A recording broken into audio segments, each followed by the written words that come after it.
I'm all about keeping my phone on silent when I hit the sack. So that night, I totally missed the urgent call from Mia. Eventually, she disappeared in a foreign country.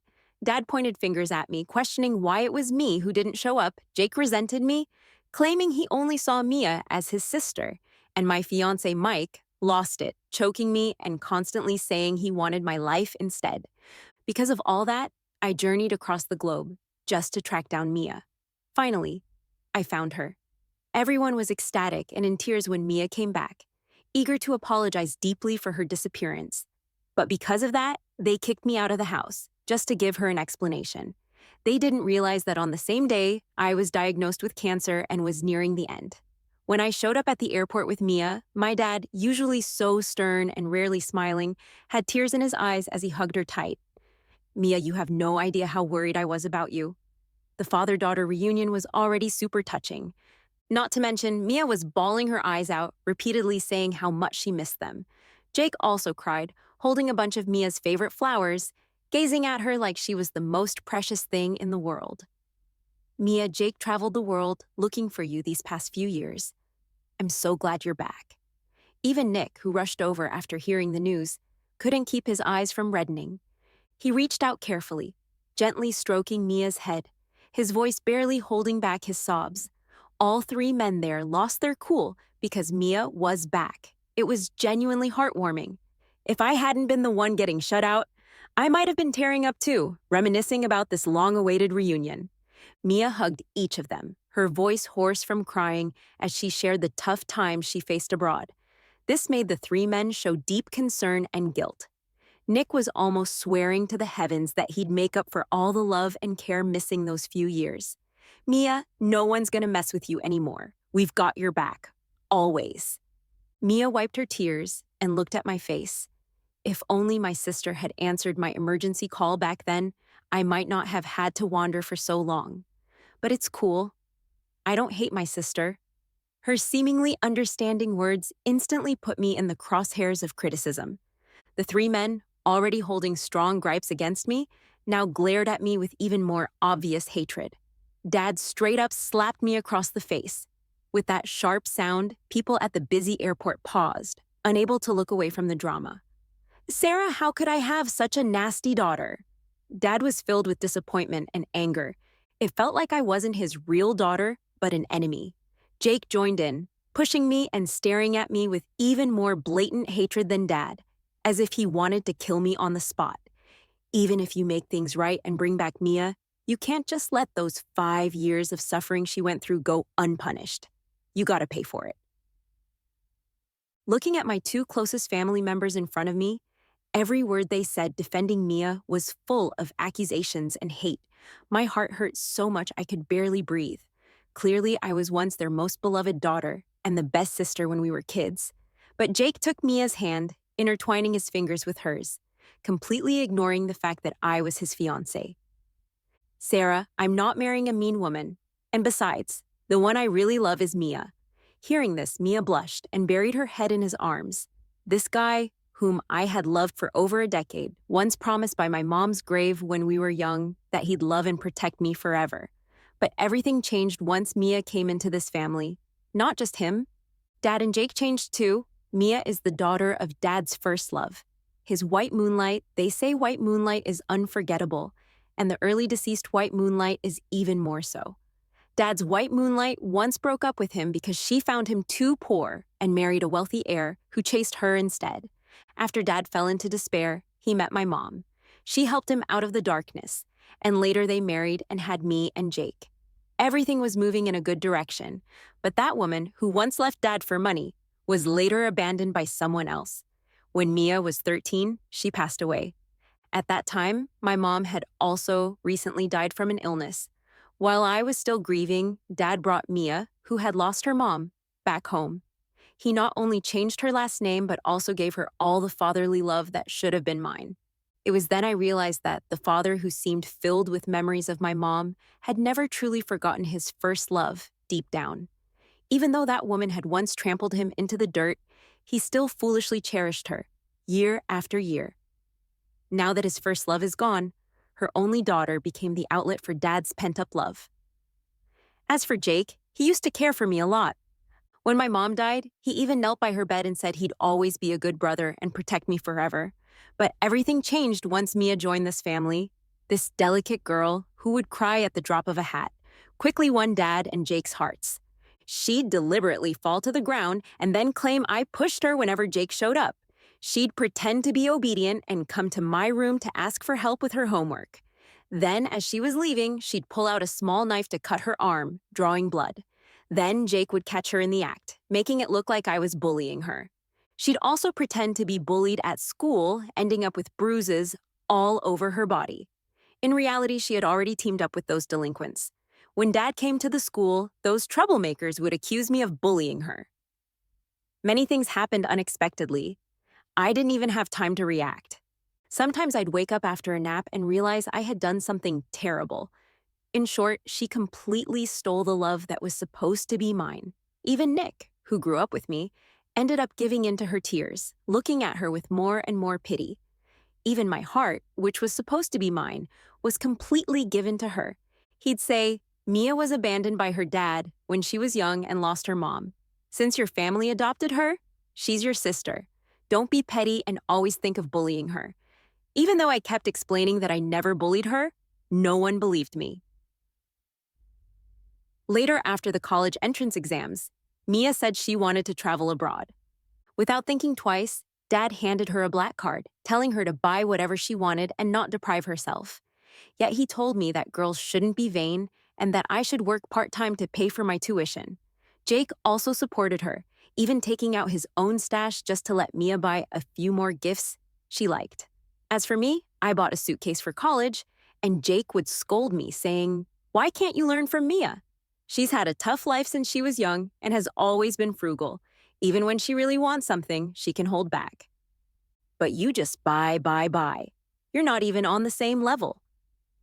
I looked at the wall of luxury handbags in Mia's room, and just as I was about to argue back, I suddenly felt it wasn't necessary. It wasn't that I didn't need to speak up, but rather that repeating myself was pointless. I'd said it before, and Jake would respond, "What if there's a wall of luxury handbags? Those were all gifts Dad and I forced on her. They have nothing to do with Mia. See, this is how blind they are." So, when Mia said she wanted to travel abroad for a while, I surprisingly felt a rare sense of relief. Without her around, I could finally feel like I wasn't an outsider in this family. But no one expected that, while traveling abroad, Mia would call me at midnight, knowing I kept my phone on silent at night.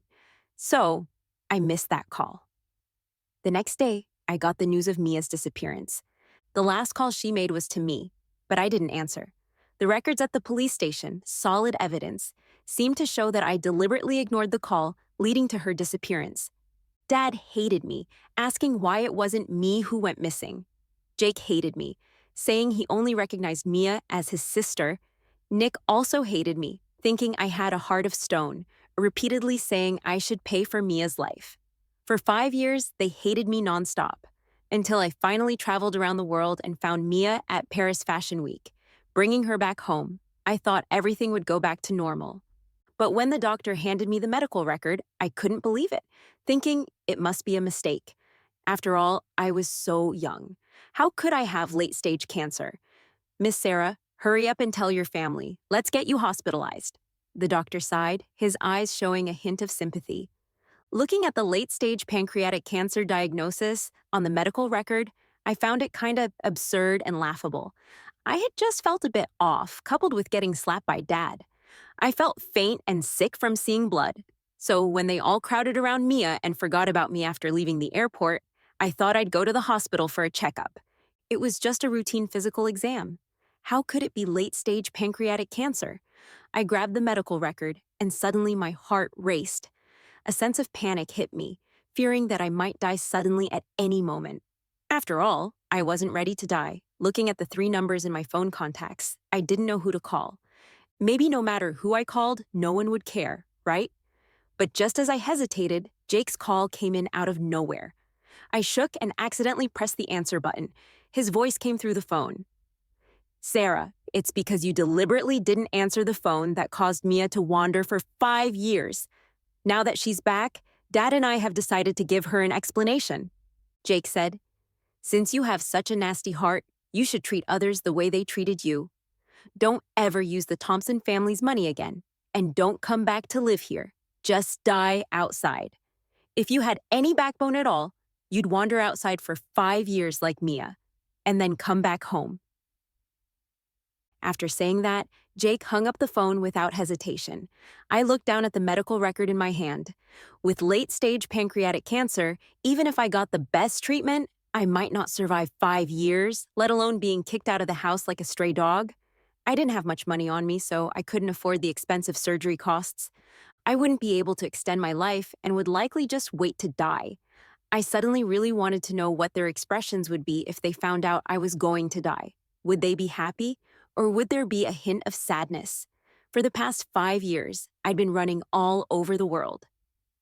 Even though I had originally been accepted into my dream university, I didn't have time to attend, constantly postponing my studies, waiting for the moment I'd find Mia and make up for the lost time. But now, I was about to die. Going to university seemed meaningless, not to mention I didn't have much money to begin with, and now I'd been completely kicked out of the house. If I could manage to get by for a few months, that'd be pretty good. Before my mom passed away, she left me a small apartment in her name. She said that girls need a home of their own. If one day I found myself homeless, that'd be my last refuge. At that time, Dad and Jake disapproved of her words. Sarah is our precious treasure, my most beloved daughter. How could I let her become homeless? Yeah, Sarah is my sister. Even if I had to scavenge for scraps, I'd support her so she could grow up carefree. The sweet words back then sound so ridiculous now. I curled up in the apartment with the curtains drawn all around the room, making it dark day and night. Unless I was super hungry, I wouldn't get up to make something to eat. In short, I was just waiting to die. I had initially planned to stay holed up in the apartment, waiting until I couldn't take it anymore, then close my eyes and leave this world entirely. After a long time of mental preparation, I had accepted that I could die at any moment. Although I was a bit scared, it felt less daunting compared to the constant blame I'd faced over the past few years. Suddenly, I thought death wasn't so terrifying anymore. After all, Mom was waiting for me underground, the mom who loved me the most in heaven and on earth. But then Jake called me. Mia's birthday is coming up. She's crying and begging us to let you come home for a day. She's so sweet. How could you bear to hurt her? Tomorrow, you must come home. Jake's tone left no room for argument. It sounded like an absolute order. Maybe when you're on the brink of death, the love you've longed for suddenly feels like a pile of junk, something unwanted. So, I wasn't planning to listen to Jake's orders. I'm not going home. These days, I couldn't help but cough. After looking online, I found out cancer cells had invaded my pleura, causing pressure on my organs. Besides coughing, I often felt some difficulty breathing. Sometimes, I'd cough so hard it felt like I was about to cough out my entire lung. So even saying a full sentence became tough for me. Jake paused. Surprisingly, his voice softened a bit. You've been out for 2 months and you caught a cold? Coughing like this, do you finally get how hard Mia has had it these past 5 years? I coughed again. I wanted to speak, but I could only manage one word before another fit hit me. Jake interrupted. All right. Kicking you out of the house was to help you understand Mia's pain. I sent you a 200 yen red envelope to buy medicine. If it weren't for remembering what Mom said, I wouldn't bother with you. After saying that, he quickly hung up the phone. At the same time, he promptly transferred money to me on WeChat, but it wasn't 200 yen, it was 1,000. With a message, you must come back tomorrow. If you can't make it, don't blame me for dragging you back personally. I flipped my phone upside down on the bed. I didn't accept the red envelope, nor did I reply to his message, because I was coughing violently, feeling nauseous, and couldn't hold back the urge to vomit. In the end, I couldn't help but spit out blood. How could even waiting to die be so painful? Jake had always kept his word. The next day, I was in excruciating abdominal pain and barely slept until dawn. But before I could rest, the apartment door was knocked on nonstop. I struggled to open my eyes. The apartment wasn't soundproof, so I could clearly hear Jake's angry shouts. Sarah, get out here now. I told you yesterday you mustn't be late today. You're doing this on purpose. At your age, why aren't you studying properly? I propped myself up from the bed, and on the white floor was a large patch of dried blood, almost coagulated. Sarah, if you don't come out, don't blame me for getting someone to pick the lock. Jake's voice rang out again, but I really didn't have the strength to respond. Clearly, it had only been just over 2 months since my diagnosis, and although I had some pain before, I had been able to handle it to some extent. But this past half month had only gotten worse. The reflection in the mirror showed that I had lost a lot of weight compared to 2 months ago. I hadn't been able to sleep at all due to the pain all night, wishing I could just bite my tongue and die. Vomiting and nausea had become the norm. I lay on the bed, the shouting and curses from outside continued, my stomach churning, feeling increasingly unwell. Suddenly, the noise outside stopped. I thought Jake had left, feeling relieved.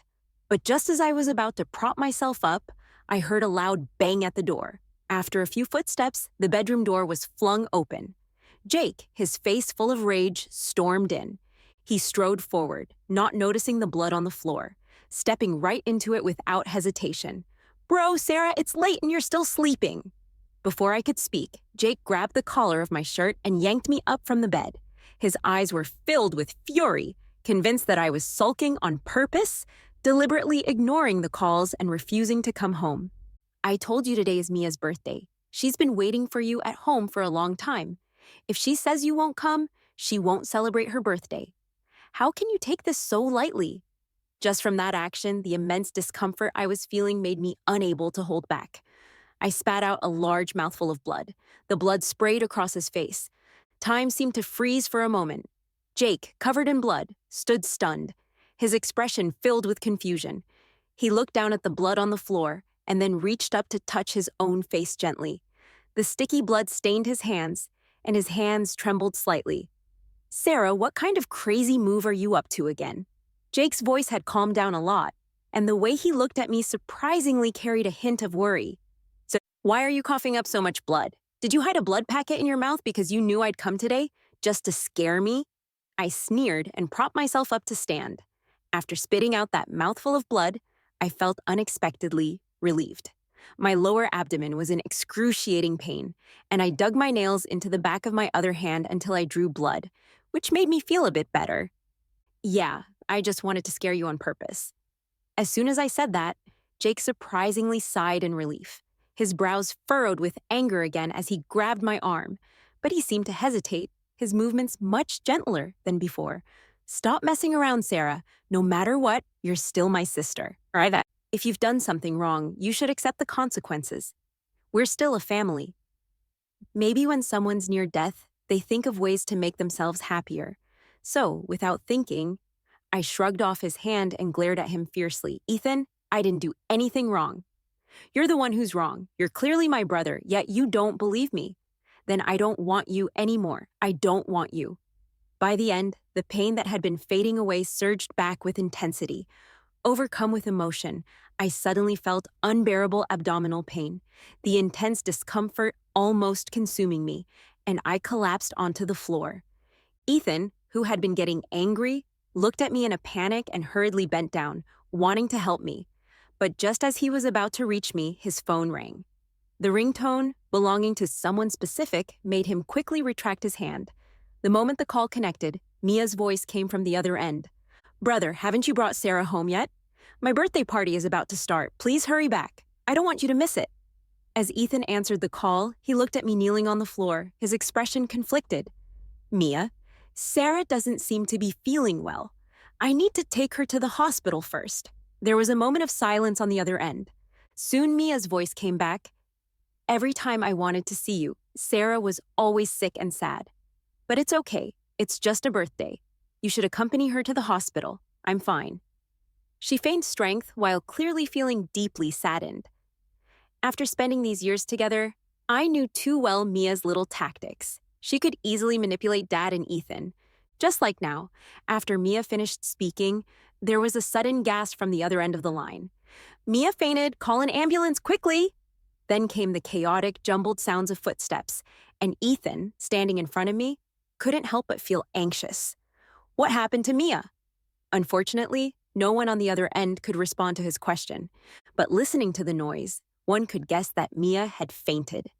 Ethan quickly hung up, rushing toward the exit. "Brother?"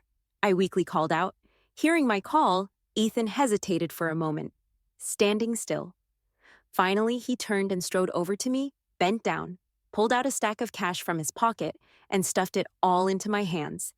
"If you're not feeling well, go to the hospital for a checkup." Mia fainted. She's always been weak. She suffered a lot these years. I need to go to the hospital and stay with her. After saying that, Ethan left the apartment without looking back. I looked down at the cash in my hands and suddenly found everything laughable. This was the brother who had vowed to take care of me when we were kids, the brother who said he'd take Mom's place in caring for me for the rest of my life. I tightened my grip on the necklace that Mom had left me before she passed. It was a cute little deer-shaped necklace, her only keepsake. I looked at the little deer and couldn't help but cry, "Mom, my brother broke his promise. He's so bad. This body is truly disappointing." I ended up dozing off at home for a long time. Since the diagnosis, I could feel my body deteriorating every day, with continuous pain in my internal organs that sometimes made me wish I could bite my tongue and end it all. Even painkillers gradually lost their effectiveness. I lost track of how many days I had slept. When I woke up, I surprisingly felt quite energetic. Suddenly, I really wanted to eat beef noodles from a shop nearby. When Mom was still around, she would always take me and Jake there. Sometimes we'd run into Nick, who usually seemed indifferent but acted really well behaved in front of Mom. At that time, Jake would whisper to me, "Nick is very sneaky. He just wants to impress Mom to gain her approval as a son-in-law." Hearing that back then, I would always blush and glare at Jake. Mom would laugh heartily beside us. As for Nick, his ears would turn red as if they were bleeding, yet he would still stare directly at me. Those people and moments from back then were all beautiful. As my thoughts returned, I didn't think much more about it. I quickly threw on a jacket and rushed out the door, only to unexpectedly bump into Mia and Nick right at the entrance of the community. They walked toward me, hands intertwined, looking like a perfect pair. "Sarah, aren't you feeling okay?" Nick spoke first, his gaze scanning me up and down. Even though it was already summer, I still felt chilly and had wrapped myself in several layers of clothing. So even though I had lost a lot of weight, at first glance, I looked even more gaunt. Mia smiled at me, her eyes gleaming with pride and self-satisfaction. "I told you Sister Sarah is definitely fine." The other day when Jake came back, he was still worried. Now that we've seen it with our own eyes, we can go back and tell him, and he won't worry anymore. After saying that, Mia suddenly covered her mouth. "Sister Sarah, you're not still blaming me for fainting that day, are you?" Nick's expression darkened as he strode up to me. "Sarah, stop throwing tantrums. It's childish to pretend to be sick just to compete for attention with Mia." Since I ran into them at the entrance of the community, I hadn't spoken a word. But in the end, I was still labeled as someone pretending to be sick for attention. I had actually felt a bit better today, which is why I thought about going downstairs for a walk. But I ended up encountering unpleasant people and events, and the pain in my lower abdomen surged again, accompanied by a wave of nausea. That familiar feeling was not good at all. So I walked right up to Nick and softly asked, "Do you think I'm pretending to be sick?" Before Nick could answer, Mia rushed up to me, looking as if I had bullied her. "Sister, I know you didn't mean to pretend to be sick, but you also—" I had originally intended to spit the blood in Nick's face, but Mia happened to come close, and since I still couldn't control myself, I ended up vomiting a mix of saliva and blood directly onto her face. Mia stood there dazed for a moment, wiping the sticky mess off her face before she closed her eyes and screamed, "Nick, she bullied me." She turned away with her eyes closed and threw herself into Nick's arms, trying to seek comfort from him. But for some reason, Nick, who usually favored Mia, surprisingly pushed her away this time and quickly ran over to me, placing his hands on my shoulders and pulling me into his embrace. "Sarah, what's wrong?" I looked up and saw the concern in Nick's eyes. This guy, who had been growing distant from me since Mia appeared, even wanting to kill me, was now panicking because I was spitting blood and feeling dizzy. Seeing that I wasn't speaking, Nick asked again, "Why are you coughing up blood? Last time Ethan said you were spitting blood and left money for you. Didn't you go to the hospital for a checkup? You're already an adult, yet you still can't take care of yourself properly. Spitting blood is no joke. Do you get it?" He was getting more and more agitated, as if he had returned to childhood. Because of my mischief, I got hurt but didn't dare tell my family, and he accidentally found out. Nick would scold me with a serious face and then treat my wounds while lecturing me. Mia's whiny voice broke in. Her eyes also filled with disbelief. She probably didn't expect Nick to push her away so mercilessly for my sake. It was hard for her to believe. Hearing her voice, Nick regained a bit of composure. I took the chance to push him away. I still felt uncomfortable, but I managed to steady myself. At least in front of them, I wouldn't seem so pathetic. I wiped the blood from the corner of my mouth and looked coldly at Nick, a hint of sarcasm in my smile. What? Are you concerned about me, Nick? Have you forgotten how you once grabbed my throat and said you wanted me to pay with my life? As I brought up those unpleasant memories, his expression darkened. But in the past, I often chose silence. A sharp response like this was a rare experience for him. Nick paused for a moment, surprisingly not looking at Mia, but continuing to approach me. What's wrong with you, Sarah? Why are you being so sarcastic now? You weren't like this before.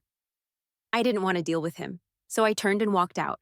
But Nick grabbed my wrist and forcefully pulled me toward his car. You've coughed up blood. We have to go to the hospital for a comprehensive checkup. I won't feel at ease otherwise. Let go of me. I struggled to break free but couldn't escape his grip. Mia hurried over, casting a resentful glance at me before hiding all her displeasure and putting on a gentle smile again. We should go to the hospital. I have a friend there who can help with the checkup. I'll call and contact them first. Nick nodded and then forcibly shoved me into the car. I couldn't break free, so I was taken to the hospital like this. As for the friend Mia mentioned, they were already waiting for us at the hospital entrance and then took me in for an examination. The entire journey was silent, but I felt something was off. After all, I had found out I had pancreatic cancer during my last health checkup, and I was very familiar with this process. So I knew that several necessary examinations hadn't been done, as if they were just going through the motions. Even the final report came out unusually fast. Mia proudly held the report, saying, "My friend pulled some strings for us. We got the report really quick." After saying that, she opened it right in front of me. Huh? There's nothing wrong at all. Mia directly handed the health check report to Nick, her gaze fixed on my face. So it turns out Sister wasn't sick at all. Maybe the blood she vomited earlier was just a prop she prepared in advance. After all, Sister had used such tricks before. We still had some unused blood packs at home. Yes, someone had indeed used such tricks before, but it wasn't me. However, no one believed that. The freshly issued health check report from the hospital could prove that I was perfectly healthy. The worried expression on Nick's face had vanished, replaced by anger. Sarah, how old are you to still be pulling such tricks? Do you think our concern for you is a joke? Nick threw the health report directly to the ground. I shouldn't have been soft-hearted toward you. I ignored him and picked up the health report. I had never dared to believe I had cancer and had gone to several hospitals for tests, all yielding the same results. Therefore, looking at this completely healthy report, I knew it was forged. As for who forged it, I glanced at Mia, and her eyes happened to meet those of her so-called doctor friend. After leaving the hospital, Nick was furious. It seemed he finally remembered why he had come to find me in the neighborhood. He coldly stated, "Considering the harm your previous actions have caused to Mia, Dad and I have discussed it. Just kicking you out of the house for 5 years isn't enough to make up for it. You have to hold a public live stream apology. You will apologize to Mia in the live stream, with thousands of viewers watching. There will definitely be no next time." After saying this, he directly took Mia's hand and walked out, adding one last thing as they left. "The date is set for 1 week from now. You must come." Impossible! I refused without a second thought. I didn't feel I had done anything wrong by not answering that phone call. After all, my habit of keeping my phone on silent at night wasn't something I just developed suddenly. It had been a long-standing practice that my family was aware of. In this situation, Mia had chosen to call me, fully aware that I'd never receive the call. Dad and Jake believed her, and Nick also trusted her words. I felt closest to Sister Sarah. She would never ignore me. That was why she chose to call me, leading to years of blame directed at me. Now they wanted me to hold a public live stream apology for Mia? But I was dying. When someone's facing death, they don't want to deal with stuff that brings discomfort. The only option was to refuse. But even after I refused Nick, they still didn't give up, bombarding me with calls for days. It wasn't until 2 days before the so-called public apology that Dad, who had always disliked me, actually knocked on my apartment door. "What do you want?" Looking at Mr. Thompson at the door, my tone was unusually cold. This man had once been the elder I relied on the most. Yet ultimately, for his own selfish desires, he brought Mia home, marking the beginning of my tragedy. Mr. Thompson frowned, his gaze toward me filled with discontent. "I am your dad after all. Even if you can't be as obedient as Mia, you should at least show some basic courtesy. Don't you even know to call me dad?" Compared to Nick, who was a childhood friend but liked someone else, perhaps I was initially very upset but could accept it. Then there was Jake, my twin brother, whose heart and eyes were only on other girls. I felt hurt by his behavior, but for Mom's sake, I left a bit of leeway. But Mr. Thompson, this father of mine, I couldn't even bring myself to call him that. He not only gave the fatherly love that belonged to me to another girl, but he also betrayed Mom to some extent. He always cherished his first love and treated her child as if she were his own daughter. He had wronged Mom. Moreover, even my name was a reminder of another woman. He really had let Mom down. So I coldly replied, "Oh, so you know you're my father? Maybe someone who doesn't know would think Mia is your illegitimate daughter, Sarah." He suddenly yelled, raising his hand. "What? Are you going to hit me?" I glared back defiantly. In a fit of rage, Mr. Thompson slapped me without thinking. I had lost so much weight recently and could hardly eat anything, often feeling nauseous and vomiting. Therefore, the slap made me dizzy, and I fell to the ground. He paused for a moment, looking at his hand, murmuring, "I didn't even use much force." He may not have used much force, but my body was just too weak. I gritted my teeth and slowly stood up, leaning against the doorframe. He seemed to want to reach out and help me, but I quickly stepped aside and continued to look at him coldly. "Why are you here today?" It seemed he finally remembered the purpose of his visit. "I came to tell you that you must be there in 2 days. If you dare not go, don't blame me for being rude." A threat? What if I don't go? What can you do, strangle me? Strangling me wouldn't be a problem. I didn't have long to live anyway. If my life could exchange for his, we could go to hell together to find Mom, and I wouldn't mind. Mr. Thompson closed his eyes, and when he opened them again, there was a hint of cruelty in his gaze. "Your mom loved to paint, so we have a dedicated studio at home. Those paintings are still there. If you don't behave, I'll burn all of them." "Mr. Thompson, are you crazy?" I couldn't contain myself anymore and tightly grabbed his collar, never expecting this man to treat the relics left by Mom this way for the sake of his first love's daughter. "Those paintings were Mom's hard work, treasures she cherished. You didn't move them, allowing me to hold on to your collar." His eyes lowered as he looked at me. "I'm only telling you this once. If you don't show up that day, I'll burn those paintings in front of you. Get out." I pushed him hard, directly throwing him out of my apartment. "Mr. Thompson, in the dead of night, do you ever dream of Mom? Do you hear her crying? Do you see her saying it wasn't worth it? That it wasn't worth meeting a man like you? And that it wasn't worth her efforts all these years?" I couldn't suppress my emotions anymore, and tears streamed down uncontrollably. Using Mom's relics to threaten me made it impossible for me not to attend the event. This was truly heartbreaking. I looked at him. "Do you want to see how to force your own daughter to death?" After saying this, Mr. Thompson frowned deeply. He was a bit superstitious and had recently been using such death-related terms. So upon hearing this, his displeasure was unmistakably evident on his face. "Sarah, what on earth are you talking about? I just want you to apologize. If you behave, you're still my precious daughter, the young lady of the Thompson family. But if you keep being stubborn, don't blame me for being rude." I coughed, trying to speak, but suddenly began to cough violently. For the past few days, I'd been experiencing a persistent low fever, feeling extremely uncomfortable. I used to lie quietly in my room, which made it a bit more bearable. But now, with my emotions fluctuating, my entire body aches severely, and my face suddenly turns as pale as a ghost. "Mr. Thompson, ready to continue making threats, couldn't help but show some concern after seeing my face. Have you caught a cold or fever? Why do you look so terrible? With that, he reached out to feel my forehead, but I wouldn't allow it. Summoning all my strength, I pushed him out and quickly closed the door. Some people just aren't worth longing for, even for the little warmth they provide. It's kind of disgusting. I could only attend the event because he's using mom's belongings as a threat. However, the night before, Mia showed up at my doorstep, bundled up so tightly that it was hard to see her face. As soon as she arrived, she snatched my phone away. After making sure I wasn't recording, she took off her mask and hat right at the door, revealing her true self. "Sarah, you're dying." She suddenly smiled brightly and pulled out a medical report from her bag, which was probably the real one. Mia tossed the report in front of me, covering her mouth as she laughed gleefully. "Dad is mine, Jake is mine, and even Mike is mine. Now your little life is also coming to an end." Pancreatic cancer, huh? I even checked online. They say the later stages are really painful, making you want to bite your tongue and die. Tisk, tisk, tisk. Can you sleep at night?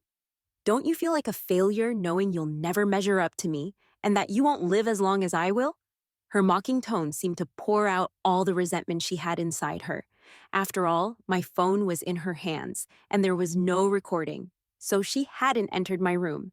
There was no chance of being filmed.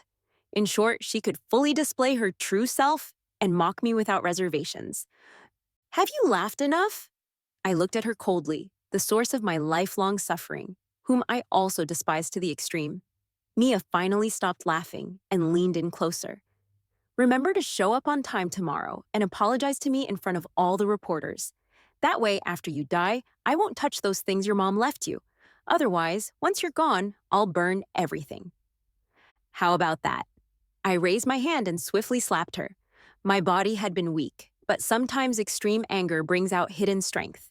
Just like now, every cell in my body was shouting to teach this woman a lesson, so my originally weak hand felt like it had magic and swung with all my might toward her face. The sound of the slap echoed, and Mia stood there stunned. "You actually dared to hit me." I braced myself and grabbed the self-defense stick that Mom had specifically placed there. "You know I'm dying. Do you think I wouldn't dare to take you down to hell with me?" Perhaps sensing that I really might do it, Mia stepped back a few paces until she felt safe enough to continue speaking. "Well, you're dying anyway, so I won't argue with you now. After all, everything you have will be mine from now on." I nodded, scanning the hallway with my gaze. Then I looked back at her. "Mia, since I'm dying, I want to understand clearly. When you first joined the Thompson family, we kept our distance. Why did you have to treat me this way?" Mia sneered, her eyes full of triumph. "A family only needs one daughter.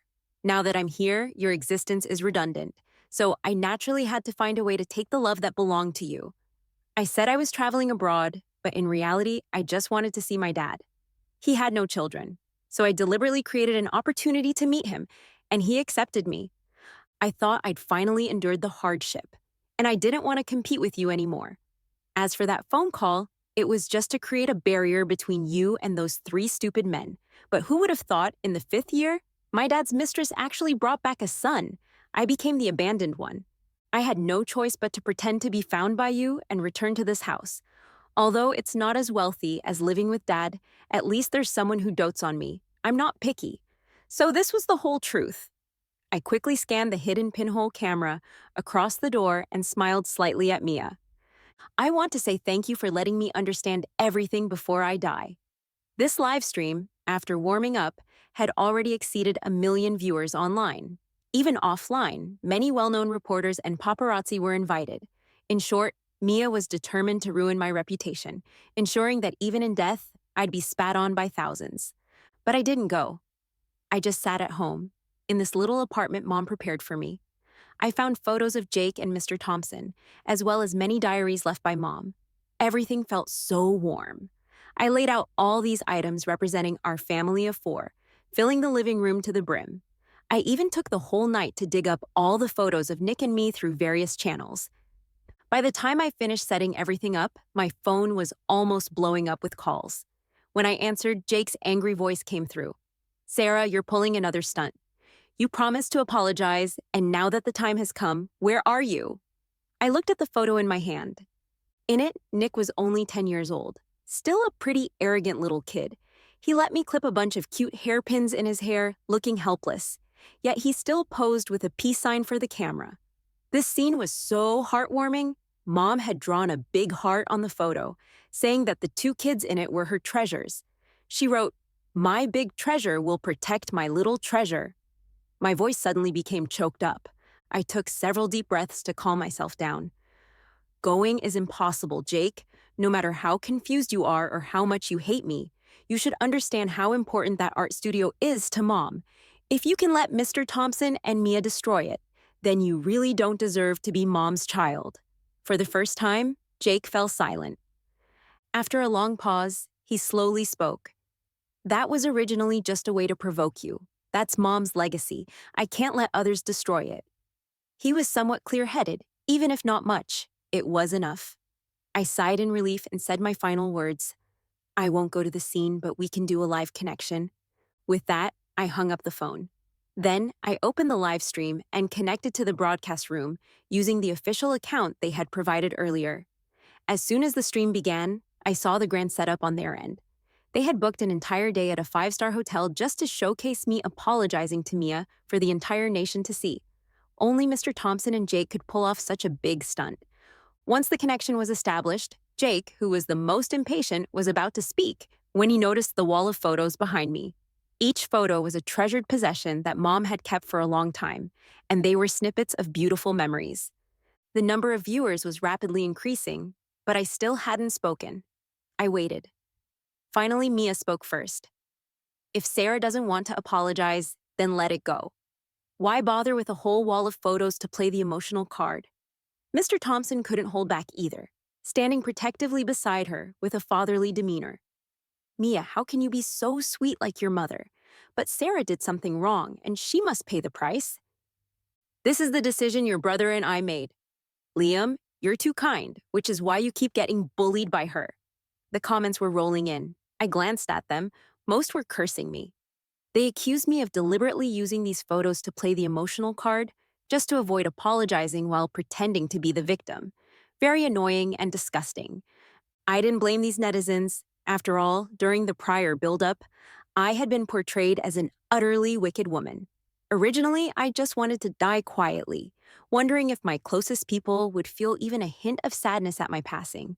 But now, I just felt ridiculous. Some people's hearts can't be warmed. Some people's eyes will always be blind. In that case, if I could retaliate, that would be a form of peace before I die. So I took a deep breath and began to fight back. "Actually, I don't like my name at all.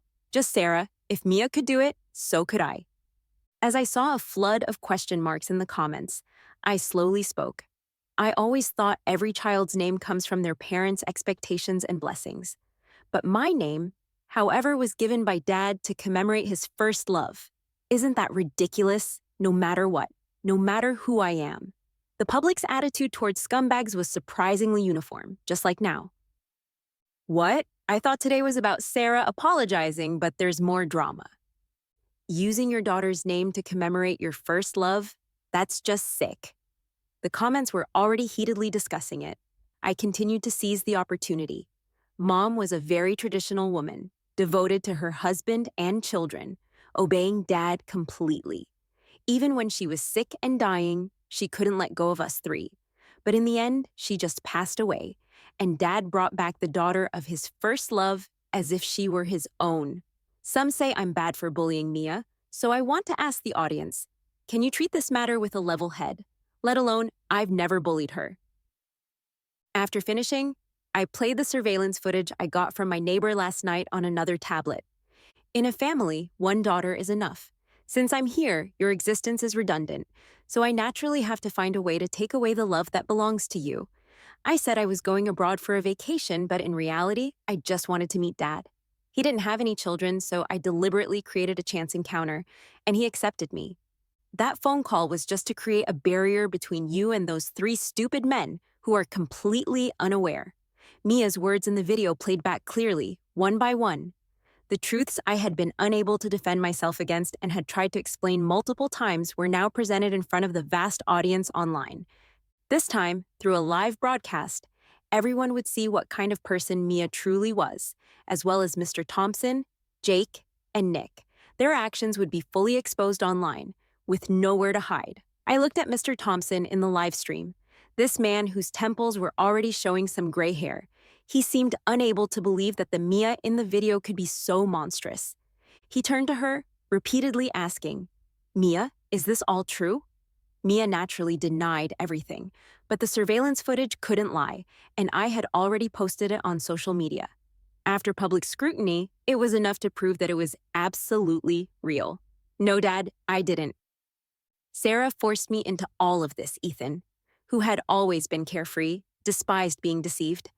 Because of this, he felt increasingly disappointed in me for bullying Mia multiple times, only for me to deny it every time. Now discovering that the biggest liar was the one he had always pampered, Mia, Ethan's face darkened. He grabbed her wrist and, facing the live camera, began to interrogate her. "Didn't you say you just wanted to ask Sarah a question? That she was bullying you on purpose? So all of this was fake? Even these 5 years, the 5 years I felt so guilty about, was it all part of your elaborate scheme from the very beginning?" Jake was similarly losing control. He seemed to struggle to keep his emotions in check, simply saying, "Mia, you've disappointed me too much." Mia shook her head desperately. "No, it's not like that. Mia, Sarah deliberately brought these videos from elsewhere. They're all fabricated." Don't believe her. The hotel was already in chaos. The journalist they had hired at great expense, who originally intended to document my apology, had now become a knife plunged into Mia. With red eyes, Mia desperately wanted to explain, but no matter what she said, it was futile. In the end, out of anger and humiliation, she pointed at me on the other end of the video and yelled, "Sarah, so what if you expose all the truth? What if you set me up? You're dying, you're going to die. What right do you think you have to compete with me?" The audience, who had always enjoyed the spectacle, were now watching as the truth flipped again and again. With the initial buildup and promotion, this live broadcast had become increasingly lively. At the peak of the atmosphere, I slowly picked up a blade next to me and placed it against my wrist. Yes, I'm going to die. I couldn't hold on any longer. My body was truly suffering. Forgive me for using this method to end my life. If I could, I really wanted to see my mom earlier. Then I would rush into her arms, tell her that this world isn't beautiful at all, and that only her embrace is warm. Sarah died, dying in that live broadcast. Under the gaze of millions of netizens, she slowly picked up a photo of herself with her mother, pressed it against her heart, and closed her eyes in satisfaction. Blood stained her body, and the poor girl simply stopped breathing. Even though some concerned netizens had called for help early, by the time the ambulance arrived, it was already too late. On the other end of the live stream, the three men had already turned red with rage, screaming to break out of the hotel, but were directly blocked at the door by the reporters. With severe congestion, it took them more than half an hour just to get out. But by the time they arrived at the hospital, Sarah had already lost her breath. The broadcast had created such a sensation that nearly everyone knew about the incident. So no one comforted them. They only stared at them with hatred, gazing compassionately at the little girl covered with a white sheet. She is her mother's treasure, not someone else's emotional substitute. Hopefully in that world, she can happily live with her mother. That seemingly serious Mr. Thompson, as Sarah's biological father, watched his daughter die on the other end of the live stream and realized for the first time how painful his heart was, almost to the point of death. He suddenly remembered his last moment with his daughter. The stubborn daughter looked at him and said, "Do you want to try how it feels to force your daughter to death?" So this was what it meant. He suddenly squatted on the ground, covering his face and weeping bitterly. Mia wanted to comfort him, saying, "Even without Sarah, you still have me." "I'm also your daughter. Mom is the woman you love the most in your life, isn't she?" The most loved? Who was his most beloved woman? In Mr. Thompson's mind, the image of Mia's mother quickly flashed by. The beautiful woman who shone like the moon in the sky was a memory he could never forget in his life. It could be just a moment of memory, yet all remaining thoughts belonged to Sarah's mother. That seemingly ordinary woman who had accompanied him year after year, occupied most of his life and made his heart, which should have withered and died, beat again. So, he loved her. But how could he have forced his daughter to death? So he loved her. But how could he have forced his daughter to death? Looking at his own hands, Mr. Thompson suddenly felt as if they were covered in blood. That blood belonged to Sarah. The little girl cried uncontrollably, gripping his collar, questioning him. "Dad, why don't you love me?" No, he hadn't heard Sarah call him Dad in a long time. Mr. Thompson's heart suddenly ached sharply. He wanted to reach out to touch Sarah one last time, but was pushed away by an onlooker beside him. That person also had red-rimmed eyes and was still watching the live stream replay of Sarah in her living moments. Indeed, not everyone in this world is worthy of being a dad. Jake hadn't dared to enter the hospital. At the hospital entrance, he was beaten badly by several strong young men working together. Originally, when they saw the fight, many people wanted to rush in to help, but upon seeing Jake's face, they all stopped in their tracks, pretending not to see anything. They even surrounded the fight, quietly watching, with some people cheering on the attackers. Jake didn't fight back at all. He was completely numb. He couldn't understand how his lively sister could just disappear suddenly. Pancreatic cancer? She was sick. When did it start? Vomiting blood? Was it when she spat blood all over his face? Why hadn't he taken her to the hospital back then? Oh, because of Mia. He couldn't let go of this sister, so he chose to abandon his own biological sister. Jake suddenly raised his hand and slapped himself hard. The force was so great that even the young men who were still intent on hitting him couldn't help but stop, exchanging glances. Jake sat slumped on the ground, repeatedly slapping himself as if venting his emotions. Among the onlookers, a girl spoke up. "Even if you beat yourself to death now, you won't repay her even a bit." She didn't like that name, so I won't say it. She's already given up on you as her brother. I really want to know, are you really not afraid of meeting your mother in the afterlife? Are you not afraid of her questioning you? Just asking why you bullied your sister? Why you took care of your mother's rival's daughter? I think you should live your life filled with regret. Listening to these words, Jake's tears flowed more and more. He really didn't know. He didn't know that all those things were designed by Mia, nor did he realize that the sister he had cared for since childhood had never changed, always remaining that innocent and pure girl. Why? Why had he changed? Jake couldn't understand, no matter how hard he tried. And then there was Nick. The man who belonged to Sarah now bore the title of scumbag among netizens. He hadn't even shown up at the hospital, staying in the hotel to watch Mia.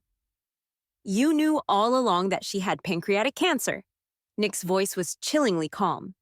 Mia knelt on the ground, as if she couldn't comprehend why, after spending decades orchestrating everything to have these three men revolve around her, everything changed once that loathsome Sarah was dead. Nick half-kneeled in front of Mia, gripping her chin. This face, once so pitiful in his eyes, had moved him before. He had even once chosen to abandon his deep bond with Sarah for this face. His original family background was not good, so he couldn't help but feel pain for Mia, who was abandoned by her biological father. Time and again, he had been deceived, including those so-called bullying rumors in school. He believed Sarah was a duplicitous bad girl, and his love for her had been slowly eroded, leaving only anger. But now, that Sarah he hated was dead. She had dramatically died on live broadcast, smiling at the camera before she died, a smile that seemed so relieved. But Nick knew that Sarah was actually a very stubborn girl.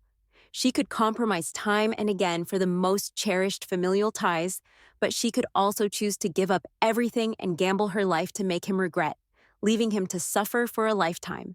Mia was terrified at this moment. She tightly grabbed Nick's arm, trying to imitate her past self, crying like a pear blossom in the rain. "Nick, even if I've done many wrong things, I truly love you." Love? If you really loved me, then why did you choose to leave 5 years ago? Nick reached out, gently wiping the tear stains from her face, suddenly feeling it was all so ironic. If you really loved me, then why did you choose to leave 5 years ago? Not only was there no love, but you also treated yourself as a ladder to climb to greater wealth. Nick's hand slowly moved down until it gripped her slender neck. "Mia, we should atone. If they did wrong, then they should atone." He once thought Sarah had done many wrong things, which made him angry, angry that this girl, who had grown up with him, always remained oblivious. He wanted her to learn a lesson, to temper this spoiled young lady's temperament. But now the ones who needed to atone were them. Behind this huge farce, countless netizens witnessed the entire process of a vibrant life fading away.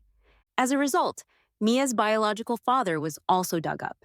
That wealthy young man, who was indulging himself abroad, immediately issued a statement claiming he had no relation to Mia. She had become a rat everyone wanted to beat, as Sarah's father, Mr. Thompson, suffered a tremendous shock the moment he saw his daughter die. He coughed up blood directly in the hospital and then fell into a coma. When he woke up, his memory was somewhat disordered, constantly murmuring, "Sarah, Sarah." He spent the days curled up in the room that originally belonged to Sarah but had now been changed to Mia's, holding on to old belongings and reminiscing endlessly. Until one morning, he woke up with wide eyes, suddenly terrified, repeatedly saying, "She blames me. Arang blames me too. What should I do? What should I do?" Arang was Sarah's mother. In the end, this man, over 50 years old, fell down the stairs and never woke up again. Having lost his mother in childhood and his father in youth, the once mighty Thompson family was left with only Jake to hold it together. It was a tough struggle for him. Jake spent sleepless nights, his mind always replaying the scene from the night his mother passed away. That mother, always gentle, suddenly became very angry, repeatedly asking, "Jake, why didn't you protect your sister? Why didn't you protect your sister?" Because he was blind and heartless. Mia was kicked out of his home. This girl he had taken care of for so long knelt at the door, crying like a pear blossom in the rain, repeatedly saying it was her home and that she would never leave. Jake opened the door, looking down at her. "This is not your home. This is Sarah's home, my sister's home." Mia was probably completely hopeless. With red eyes, she screamed at the top of her lungs, "Who are you putting on a show for now? Jake, do you regret it now? Wasn't it you who pushed Sarah away with your own hands? It was you who didn't believe in her, you who hurt her time and again. How dare you act like you're repenting now? You deserve to suffer like me for the rest of your life, an endless suffering." Yes, Jake felt he deserved only pain, so he left all his assets to other cousins and siblings in the family. Jake himself only wanted to guard that small apartment, holding on to the last memories of his sister. The apartment was filled with many photos left by their mother. Jake initially wanted to cherish those photos, but that day, a heavy rainstorm hit and the balcony window shattered. The wind blew in, sending many photos flying out. He reached out to grab them, but the floor was soaked. As he slipped, he fell from over 20 stories high. It was said that before he died, he was still tightly holding onto the family portrait. In the photo, Sarah was smiling happily. In the end, only Nick and Mia remained. Nick was actually a very calm person, so calm that even when he realized too late that he truly loved Sarah, he could never reach the point of dying for her. He repeatedly tortured Mia in place of Sarah, returning all the pain he had once inflicted on Sarah bit by bit. But those who betray true feelings must swallow 1,000 needles. This youngest CEO's online reputation plummeted, and the company's products were seriously impacted as well. The Thompson family itself was already extremely complicated. A CEO who was boycotted online would ultimately be replaced. Nick lost his proud identity, being pressured heavily by other brothers. He didn't feel sad. He stayed with Mia and took her to a remote mountain forest, where the two settled down. Mia was covered in injuries, crying out to the heavens with no response, calling out to the earth with no answer. The smile on Nick's face had become somewhat distorted as he repeatedly said they both needed to atone, not just torturing Mia, but himself as well. Finally, on a day filled with heavy snow, everything returned to calm. I was dead, but my soul didn't leave immediately. I watched those three men, whom I had once considered the most important in my life, reveal their regrets after my death. That was the expression I wanted to see, yet it didn't feel as satisfying as I hoped.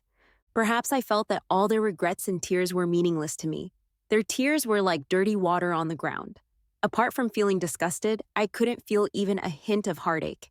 I drifted around them, watching as they slowly discovered more truths, seeing them find more and more traces of me in that apartment downstairs. I watched them feel regret and pain. I didn't know how long I stayed with them. It felt like I watched all the people connected to me leave one by one. Finally, my last breath dispersed. My consciousness became blurred. And in my daze, I seemed to see my mother. She was waving at me. I ran towards her. Mom, I miss you so much.